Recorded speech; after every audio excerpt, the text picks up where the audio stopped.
नमस्कार, मैं हूं आरजू अंसारी और आप देख रहे हैं राष्ट्रीय जगत विजन न्यूज। बलरामपुर जिले में सुशासन तिहार का दूसरा चरण शुरू होने जा रहा है।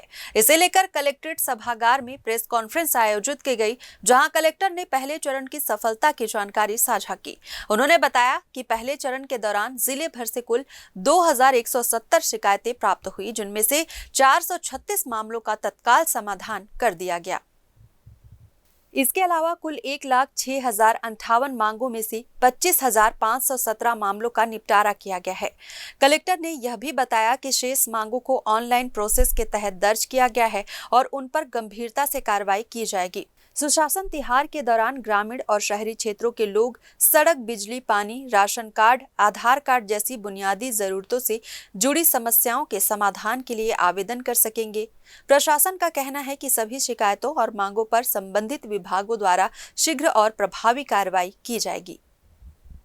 और उन आवेदनों का हमने ऑनलाइन एंट्री किया है।